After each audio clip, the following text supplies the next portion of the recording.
အားလုံးပဲမင်္ဂလာပါကျွန်တော်ဒီဘေးစစ်တောင်းနဲ့ရွှေရှားနေပါတယ်ဒီကောင်နော်ညားလေးကမြည်နေပါတယ်ဒါတော့ဘိုးထုံးလဲပါနော်နောက်လိုက်ဆရာကြီးဘိုးထုံးနောက်တော့လာနေအောင်ဒီကောင်ဆက်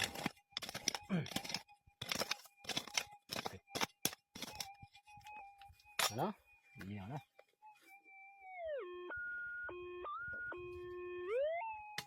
ကဲဒါတော့ကြားတဲ့အတိုင်းပါပဲဘိုးထုံးကဖိုးတွေပြင်ဝင်နေပါပြီအကုန်တူးတော့ပါမယ်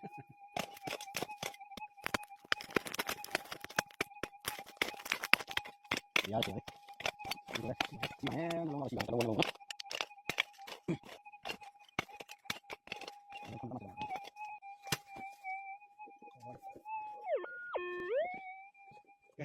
ကဲပါသွားပါပြီမတန်း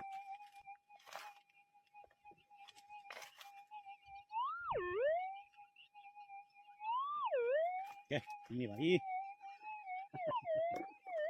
ကဲဒီနေပါပြီဒီနေပါပြီရေနော်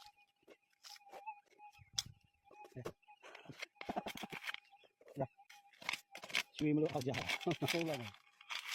ဘယ်လိုလဲလာ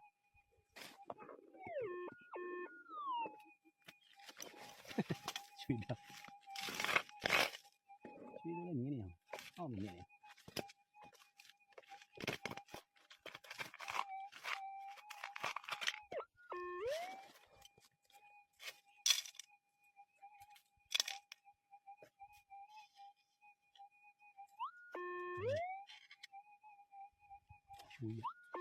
ရွှေတော့ရွှေရရဒီမှာကေးကြီးရရဓမ္မစစ်ရတာဒီမှာအဲ့ဒါမဲ့စိတ်ကြောကြီးနော် ဟော ဒလေးဆိုဒလေးတပည့်မဆုံးနဲ့ရေးဆိုရမယ် ကန်မိုက်သွား အဲ့ တယ် တော့ရွှေလေးတော့ပြုတ်ကြပါလား ပြုတ်ကြပါလား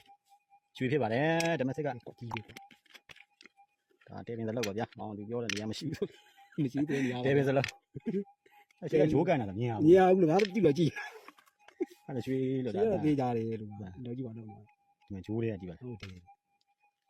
ဒါဆိုတော့3လုံး4လုံးလောက်တော့ရှိမှာပဲ3လုံးလောက်အမယ်ဗျာ